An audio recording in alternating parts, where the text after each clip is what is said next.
বৃষ্টিতে আবারও নোয়াখালী লক্ষ্মীপুরে বন্যা পরিস্থিতির অবনতি, নতুন করে ফারাক্কা ব্যারেজের ১০৯টি গেট খুলে দেয়, তৈরি হয়েছে নতুন সংখ্যা।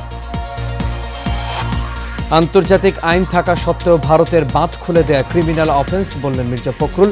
স্বৈরাচারের দোসরদের প্রশাসন থেকে সরানোর আহ্বান। এবং সচিবালয়ে নাশকতার মামলায় শতাধিক আনসার সদস্যকে কারাগারে পাঠানোর নির্দেশ আদালতের, বাকিদের আদেশ পরে।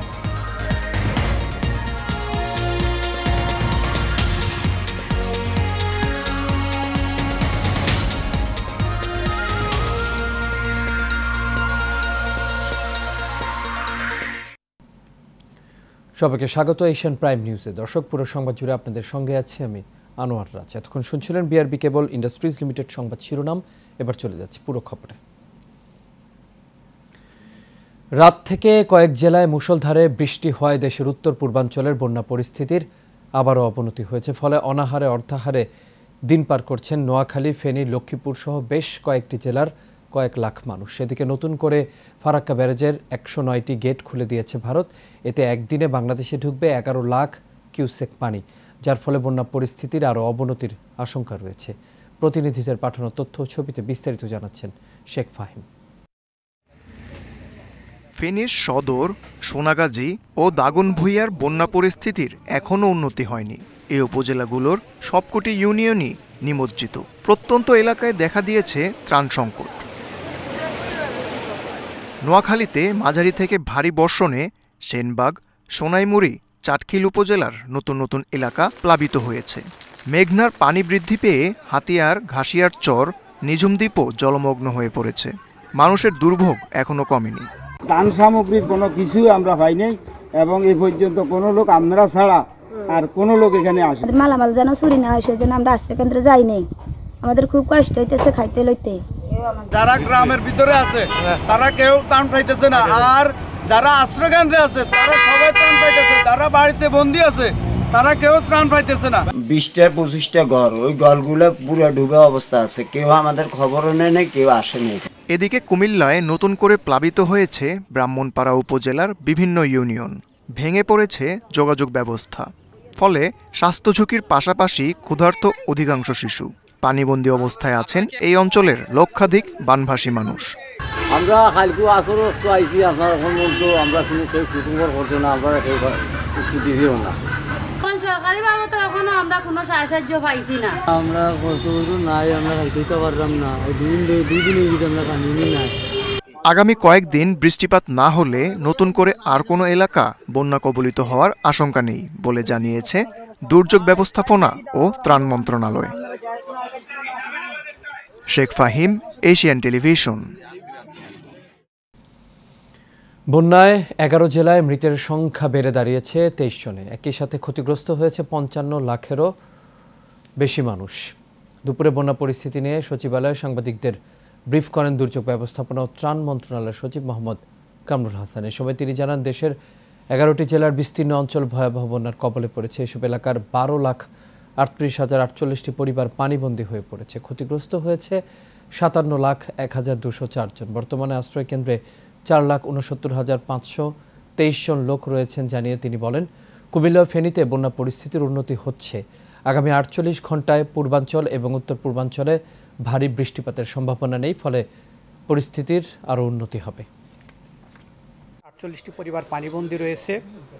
ক্ষতিগ্রস্ত লোক সংখ্যা ৫৭,০১,২০৪ জন। আর এ পর্যন্ত মৃতের তথ্য আমরা পেয়েছি ২৩ জনের, যার মধ্যে কুমিল্লায় ৬ জন, ফেনীতে ১ জন, চট্টগ্রামে ৫ জন, খাগড়াছড়ি ১ জন, নোয়াখালী ৫ জন, ব্রাহ্মণবাড়িয়া ১ জন, লক্ষ্মীপুর ১ জন এবং কক্সবাজারে ৩ জন। এদিকে প্রবল বর্ষণ ও উজানের ঢলে নোয়াখালীর কোম্পানীগঞ্জ উপজেলার মুসাপুর ক্লোজারের ২৩ ভেন্ট রেগুলেটর ভেঙে গেছে। এতে নোয়াখালী, কোম্পানীগঞ্জ, কবিরহাট এবং ফেনীর সোনাগাজী ও দাগনভূঞা সহ আশপাশের এলাকায় আতঙ্ক ছড়িয়ে পড়েছে। বেলা ১১:১৫টায় জেলা প্রশাসক দেওয়ান মাহবুবুর রহমান এই বিষয়টি নিশ্চিত করেন। তিনি জানান, পানির প্রবল চাপে রেগুলেটর দেবে গিয়ে জলকপাট ভেঙে গেছে। ভাটার সময় বন্যার পানি নামলেও জোয়ারের সময় এখন লোকালয়ে পানি প্রবেশ করতে পারে। বিষয়টি নিয়ে সেনাবাহিনীর ইঞ্জিনিয়ারিং টিম সহ কাজ করা হচ্ছে।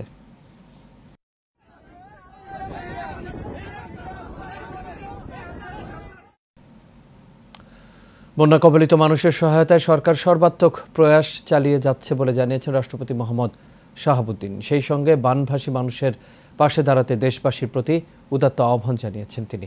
জন্মাষ্টমী উপলক্ষে বঙ্গভবনে হিন্দু ধর্মাবলম্বীদের সঙ্গে শুভেচ্ছা বিনিময় অনুষ্ঠানে এসব কথা বলেন রাষ্ট্রপতি।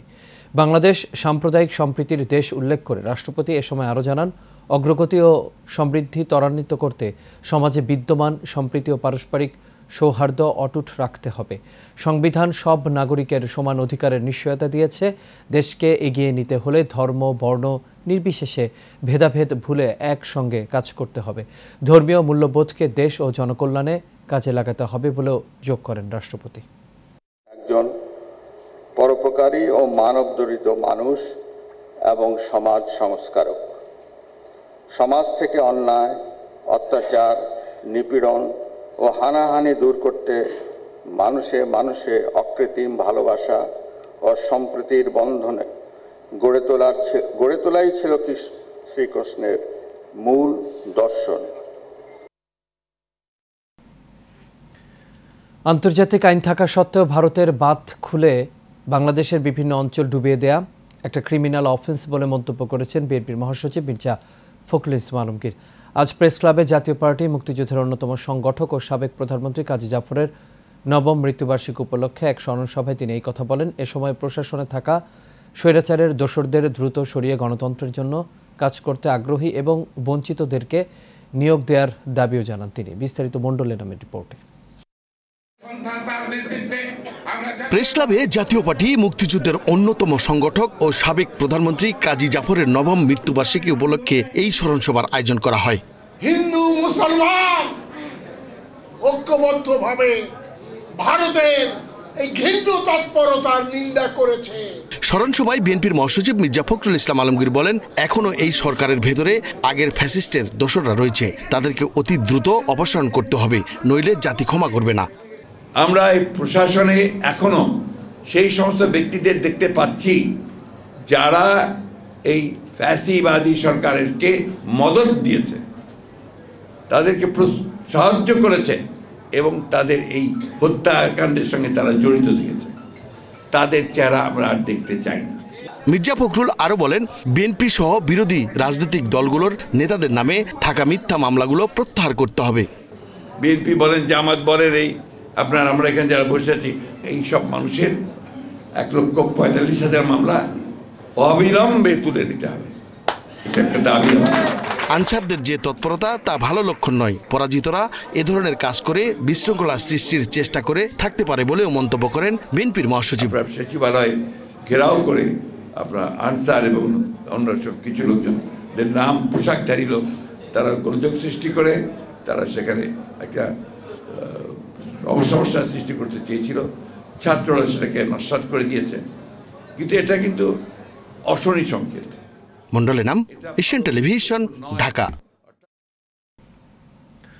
সচিবালয়ে নাশকতার মামলায় শতাধিক আনসার সদস্যকে কারাগারে পাঠানোর নির্দেশ দিয়েছেন আদালত। এছাড়া বাকিদের আদেশ পরে দেয়া হবে। দুপুরে তাদের ঢাকার চিফ মেট্রোপলিটন ম্যাজিস্ট্রেট আদালতে তোলা হয়। পুলিশের কাজে বাধার অভিযোগে রাজধানীর পল্টন মডেল থানায় 4114 আনসার সদস্যদের বিরুদ্ধে মামলা হয়েছে। এর মধ্যে 114 জনের নাম উল্লেখ করা হয়েছে। এছাড়া বেআইনি সমাবেশ ও পুলিশের কাজে বাধা দানের অভিযোগে রাজধানীর শাহবাগ ও রমনায় পৃথক মামলা হয়েছে। গতকাল সরকারের পক্ষ থেকে দাবি পূরণের আশ্বাস দেওয়ার পরও সচিবালয় অবরোধ করে বিক্ষোভ চালিয়ে যান আনসার সদস্যরা। এক পর্যায়ে তারা ছাত্র জনতার সঙ্গে সংঘর্ষে জড়িয়ে পড়েন। এই ঘটনায় আহত হন অন্তত 40 জন।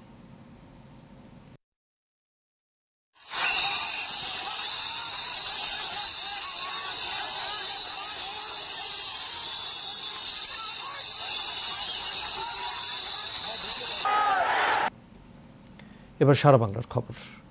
কয়েকদিনের বৃষ্টিতে মাটি সরে গিয়ে চাঁদপুরের মতলব উত্তরের মেঘনা ধনাগোদা সেচ প্রকল্প বেড়িবাঁধে দেখা দিয়েছে ভাঙন। এতে দুশ্চিন্তায় কৃষক সহ স্থানীয়রা। ঝুঁকিতে বেড়িবাঁধের ভাঙন ঠেকাতে স্বেচ্ছায় কাজ করছে স্বেচ্ছাসেবী সংগঠন সহ স্থানীয়রা। প্রতিনিধি সুমন আহমেদের পাঠানো তথ্যচিত্রে বিস্তারিত জানাচ্ছেন আরব ইসলাম হিমু। ভারী বৃষ্টি ও বন্যার পানির চাপে চাঁদপুরের মতলব উত্তরের মেঘনা ধনাগোদা সেচ প্রকল্পের মূল বেড়িবাঁধ হুমকির মুখে পড়েছে। ইতোমধ্যে বাঁধের কয়েকটি স্থানে গর্ত তৈরি হয়েছে। স্থানীয়দের অভিযোগ, বাঁধের বিভিন্ন জায়গায় ভাঙনের দৃশ্য ফুটে উঠলেও সংস্কারের উদ্যোগ নেয়নি পাওবো কর্তৃপক্ষ। সবাই ঝুঁকিপূর্ণভাবে আছি। রাস্তার মাটি নিচে কুড়ে কুড়ে খেয়ে ফেলেছে এবং জঙ্গল এবং গণবৃষ্টির কারণে ওইখানে বিশাল ধস। বেড়িবাঁধ রক্ষায় আমরা বেড়িবাঁধ সংস্কার কাজ আমাদের চলছে। 500 লোক আমরা বসবাস করি। এখন এই বন্যার পানিতে আমাদের বেড়িবাঁধ অনেক ঝুঁকিপূর্ণ। সকালবেলা উদ্যোগ নিয়ে আমরা নিজের অর্থায়নে সবাই সংগঠনে যারা জড়িত আছি সবাই আসছি এই বেড়িবাঁধ রক্ষার জন্য। যদিও ভাঙন রোধে দ্রুত সংস্কারের আশ্বাস দিয়েছে পানি উন্নয়ন বোর্ডের এই নির্বাহী প্রকৌশলী। অনুমোদন নিয়ে যে জায়গায় প্রয়োজন নৌকাতে লোড করে দিয়ে নৌকা ওই জায়গায় দাঁড়ায় ডাম্পিং করবে। এই হইতেছে আমাদের এখন আমি আমার সর্বোচ্চ চেষ্টা করতেছি যে যতটুকু ঠিকঠাক করে দেওয়া যায়। বন্যার হাত থেকে রক্ষায় বেড়িবাঁধ সংস্কারে কর্তৃপক্ষ দ্রুত কার্যকর পদক্ষেপ নেবে, এমনটাই প্রত্যাশা স্থানীয়দের। আরভি ইসলাম হিমু, এশিয়ান টেলিভিশন।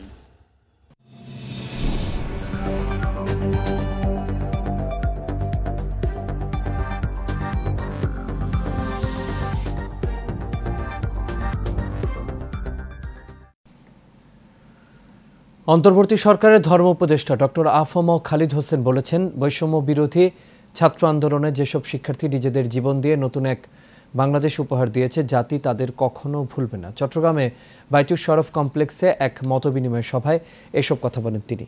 রাহাবারে বাইতুস শরফ আল্লামা শায়খ মোহাম্মদ আব্দুল হাই নদভির সভাপতিত্বে মতবিনিময় সভায় আরও বক্তব্য রাখেন বাইতুস শরফ আঞ্জুমানে ইত্তেহাদের সাধারণ সম্পাদক হাফিজ মোহাম্মদ আমানুল্লাহ, বাইতুস শরফ আদর্শ কামিল মাদ্রাসার অধ্যক্ষ মাওলানা আবু সালে মোহাম্মদ সলিমুল্লাহ।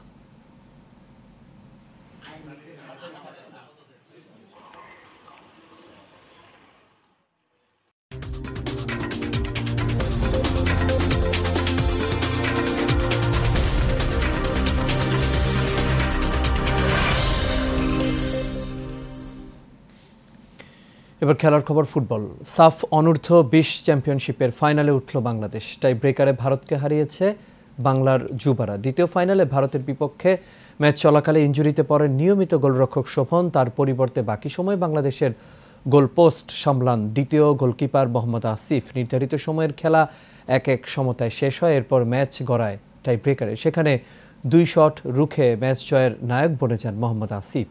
4-3 ব্যবধানে ফাইনালে ওঠে বাংলাদেশ। শিরোপা জয়ের লড়াইয়ে লাল সবুজের প্রতিনিধিদের প্রতিপক্ষ স্বাগতিক নেপাল।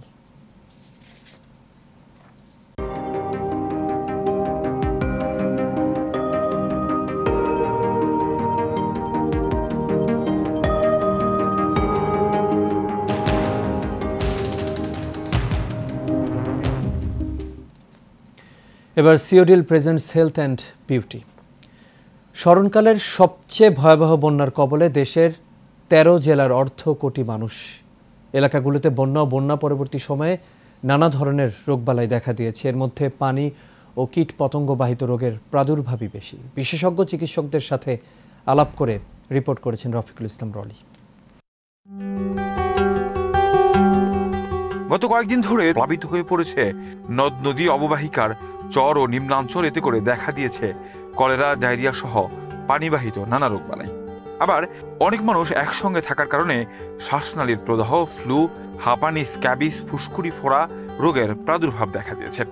বন্যা যে জিনিসটা হয় মানে পানি আসে, তো পানি আসলে ঘর বাড়ি ডুবে যায় এবং মানুষরা আশ্রয় কেন্দ্রে যান। তো আমরা দেখি বন্যার পরবর্তী পরে যে বন্যার পানি নামতে থাকে, মানুষও ধীরে ধীরে বাড়ি ঘরে যায়। তো কাদা পানি থাকে, কাদা পানি পারানোর পরে দেখি যাদের একজিমা ছিল, যাদের সোরিয়াসিস ছিল, তাদের বিভিন্ন রোগশোক ছিল, ছত্রাক ছিল, এগুলি বাড়তে থাকে। পরিত্রাণের উপায় হলো সবাই পরিষ্কার পরিচ্ছন্ন থাকার চেষ্টা করবেন। একজনের রোগ হইলে যার যার রোগে সবাই চিকিৎসা করবেন, বাকিরা পরিষ্কার পরিচ্ছন্ন থাকবেন এবং আলাদা থাকবেন, যেন পাশাপাশি এসে এই রোগটা না ছড়ায়।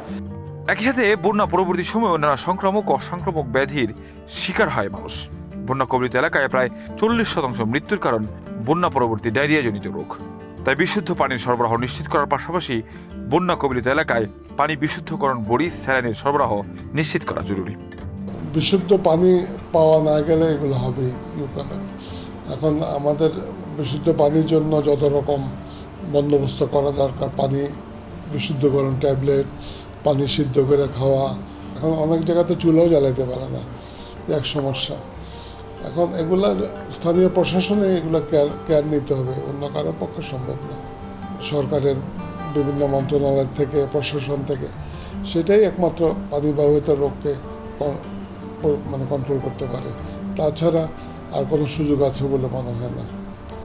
শিশুর নিউমোনিয়া, শ্বাসনালীর প্রদাহ, কনজাংটিভাইটিস, মেনিনজাইটিস ত্বকে ছত্রাক সংক্রমণে বেশি ভুগতে পারে।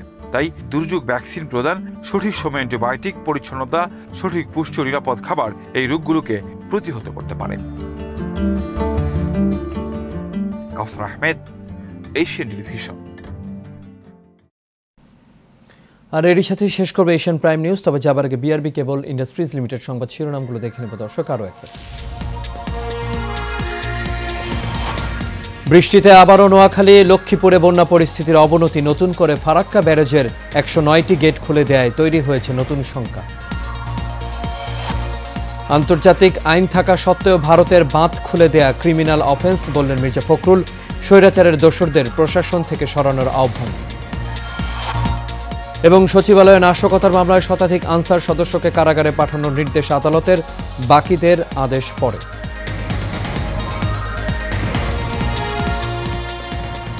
দর্শক, এই ছিল আমাদের এখনকার আয়োজনে। আমাদের পরবর্তী সংবাদ দেখার আমন্ত্রণ রইল। এখন সাথে থাকার জন্য সবাইকে ধন্যবাদ। শুভরাত্রি।